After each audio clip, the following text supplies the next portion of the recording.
Hello everyone, my name is Usman and welcome back to ECMAScript tutorials. Today we will see default parameters in ECMAScript 2015. जी हाँ guys, आज की इस video में हम देखेंगे कि डिफ़ॉल्ट पैरामीटर्स क्या होते हैं, हम इनको कैसे यूज़ करते हैं ECMAScript के अंदर। तो चलिए गाइस स्टार्ट करते हैं। गाइस वीडियो स्टार्ट करने से पहले आप लोगों को बताता चलूँ कि ये मेरा इस प्लेलिस्ट का 9th वीडियो होने जा रहा है। अगर आप लोगों ने मेरे चैनल को अभी तक सब्सक्राइब नहीं किया तो मेरे चैनल को सब्सक्राइब कर लें और बेल आइकन पे क्लिक कर लें ताकि न्यू आने वाली वीडियोस आपको मिलती रहें। तो गाइस प्रीवियस वीडियो के अंदर हमने देखा था कि फैट एरो फंक्शन को हम कैसे यूज़ करते हैं ECMAScript के अंदर, ES6 के अंदर हम कैसे यूज़ करते हैं, ES5 के अंदर कैसे यूज़ करते थे। तो अब इस वीडियो के अंदर मैं आप लोगों को बताऊंगा कि ES5 के अंदर हम कैसे यूज़ करते थे, डिफ़ॉल्ट पैरामीटर्स को कैसे इनिशियलाइज़ करते थे, कैसे हम इनिशियलाइज़ वैल्यू करते थे उनकी डिफ़ॉल्ट वैल्यू, और ES6 के अंदर कैसे करते हैं। तो चलिए गाइस स्टार्ट करते हैं।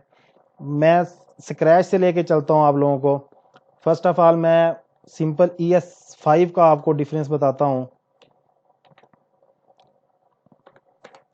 सिंपल एक फंक्शन ले लेता हूँ। सबसे पहले आप लोगों को समझने की ज़रूरत है कि आर्गूमेंट्स क्या होते हैं और पैरामीटर्स क्या होते हैं। तो सबसे पहले मैं एक फंक्शन बना लेता हूँ यहाँ पे एडिशन का, और मैं इधर कंसोल में उसकी वैल्यू लूँगा, प्रिंट करवाऊँगा या डॉक्यूमेंट डॉट राइट में लिख लूँगा।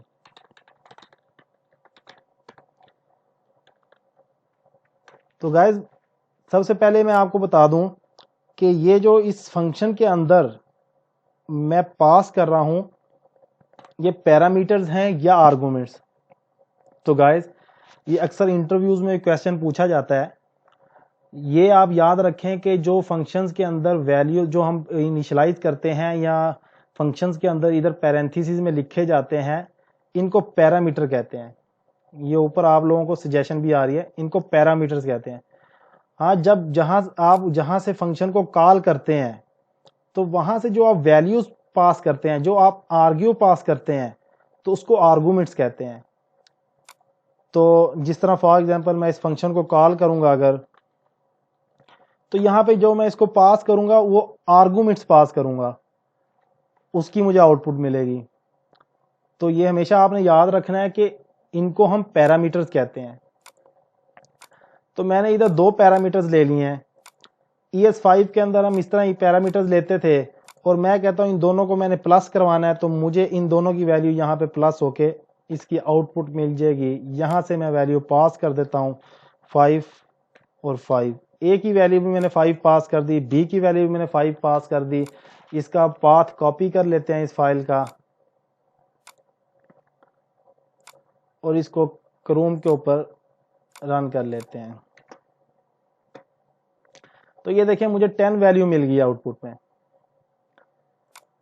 तो अगर डिफॉल्ट पैरामीटर्स, अब तो इनकी वैल्यू डिफॉल्ट तो कोई भी इनिशियलाइज नहीं है।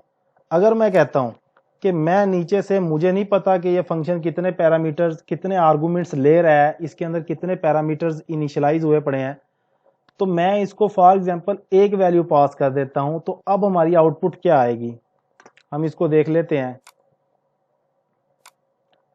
Not a number. गाइज ये हमें आउटपुट ऐसी क्यों आई है, ये इसी वजह से आई है कि जो मैंने फर्स्ट वैल्यू आर्गुमेंट्स पास किया है वो मुझे इसके अंदर ए के पैरामीटर के अंदर मिल गया है। तो नेक्स्ट पैरामीटर मेरा डिफॉल्ट तो नहीं है, कोई इसको कोई वैल्यू इसकी इनिशियलाइज तो नहीं करवाई हुई मेमोरी के अंदर। तो जब वो इधर आता है तो वो क्या करता है, 5 जो इधर मिला है 5 प्लस इसके अंदर जो वैल्यू हमारे पास आ रही होगी वो कुछ भी नहीं आ रही होगी, अनडिफाइन आ रही होगी। जब वो ए प्लस 5 प्लस अनडिफाइन करता है तो उसको नॉट अ नंबर मिलता है, जिसकी वजह से हमें वो आउटपुट मिली है। अगर मैं आप लोगों को यहां पे बताऊं,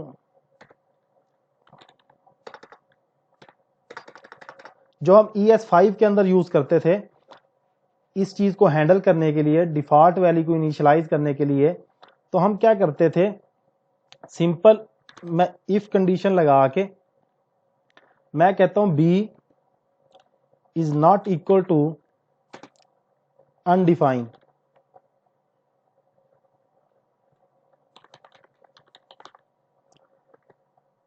अगर अनडिफाइन नहीं है तो फिर क्या करे, तो मैं इसको 1 पास कर देता हूं। सॉरी, अगर अनडिफाइंड नहीं है तो एज इट इज चलने दो उसको, उसकी जो वैल्यू आएगी। एल्स में उसको वैल्यू पास कर देते हैं हम।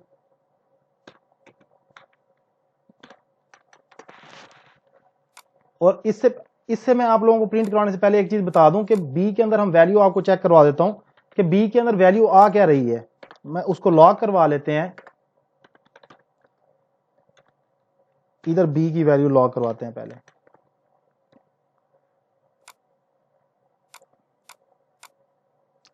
लॉक करवाई है हमने, ये देखें अनडिफाइंड आ रही है। तो इससे ये साबित हुआ कि वाकई हमारी बी की वैल्यू अनडिफाइंड आ रही है। हम नीचे से उसको एक आर्गुमेंट पास कर रहे हैं, बी की वैल्यू तो पास ही नहीं की हमने। तो अब मैं क्या करता हूं, इसको कमेंट करके दोबारा इसको अनकमेंट कर देता हूं। और यहां पे मैं एक गलती और कर रहा हूं, इसको अनडिफाइंड लिखना है। अगर मैं क्या कहता हूं, जब ये फंक्शन कॉल हो, अगर बी की वैल्यू अनडिफाइंड नहीं है, कोई वैल्यू आ रही है तो वो एज इट इज ले जाए। अगर वैल्यू नहीं आ रही तो इसको डिफॉल्ट इनिशियलाइज कर दे 1 के। अगर मैं इसको लिख रहा हूं बी अनडिफाइंड, ये तो गाइस ये देखें कि मैंने सिंपल एक कंडीशन लगाई है, उसके बाद मैंने इसको इनिशियलाइज करा दिया है। तो अगर मैं ये सेम काम मैं जस्ट एक 1 लाइन कोड में करूं तो वो कैसे होगा, टर्नरी ऑपरेटर के थ्रू। तो टर्नरी ऑपरेटर के थ्रू मैं आप लोगों को ऑलरेडी एक वीडियो बना चुका हूं इसके ऊपर। तो आपने टर्नरी ऑपरेटर जो यूज करना है वो कैसे यूज करना है, सिंपल आपने 1 लाइन ऑफ कोड में ये टर्नरी ऑपरेटर की इफ कंडीशन लगाई है। उसके बाद इफ कंडीशन के मैंने कहा अगर B is not equal to undefined, अगर अनडिफाइंड नहीं है तो वो मुझे क्या दे, मुझे एज इट इज बी दे दे, अदरवाइज मुझे वो इनिशियलाइज करवा दे 1 के साथ। तो गाइस इसको मैं इसकी आउटपुट देख लेते हैं, सेम आउटपुट है। तो ये देखिए आपने इफ एल्स की कंडीशन लगाई थी वो सिंपल एक टर्नरी ऑपरेटर के साथ कैसे लगाई। इधर आप लोगों को अब टर्नरी ऑपरेटर एक मतलब फिर रिवाइज हो गया है। अगर आप लोगों ने मेरी टर्नरी ऑपरेटर की अभी तक वीडियो नहीं देखी तो मेरी एक्मा स्क्रिप्ट की सीरीज के अंदर एक वीडियो पड़ा हुआ है टर्नरी ऑपरेटर के ऊपर, आप जाके वो गो थ्रू कर लेना। उसके बाद अब मैं आप लोगों को बताता हूं ES6 के अंदर क्या न्यू इन्होंने इंट्रोड्यूस करवाया था। ES6 के अंदर जो इन्होंने इंट्रोड्यूस करवाया था उसकी एग्जांपल देख लेते हैं।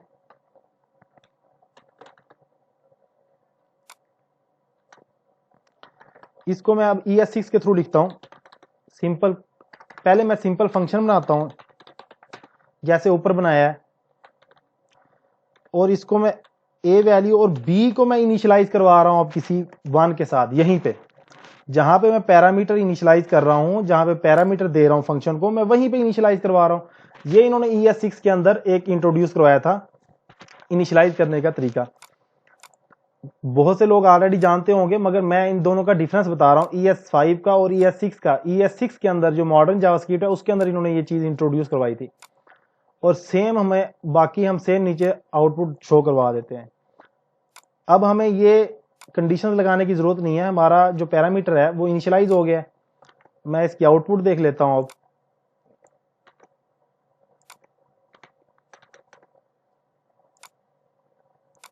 तो ये सेम आउटपुट है जो मैंने ये इनिशियलाइज करवाया है। अब मैं इसको फैट एरो फंक्शन के थ्रू देखता हूं कि कैसे होगा। फैट एरो फंक्शन भी मैंने आप लोगों को ऑलरेडी बताया है।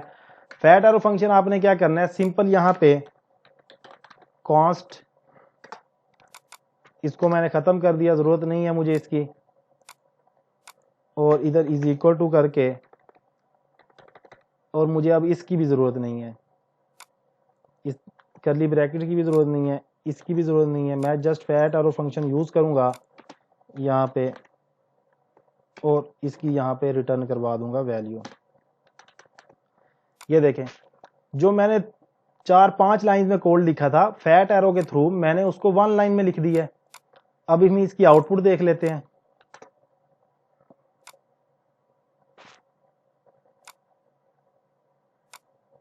सेम आउटपुट है। इसकी वैल्यू चेंज करके देख लेते हैं हम। मैं नीचे 10 पास कर देता हूं और अब हम इसकी आउटपुट देखते हैं तो चेंज हो गई है। तो गाइस इस तरह आप इनिशियलाइज करवा सकते हैं। आई होप आप लोगों को समझ आई होगी कि ES5 के अंदर हम कैसे यूज करते थे और ES6 के अंदर हम कैसे यूज करते हैं। अगर आप लोगों को मेरी ये वीडियो पसंद आई है तो मेरे चैनल को सब्सक्राइब करें और शेयर करें। Thanks for watching.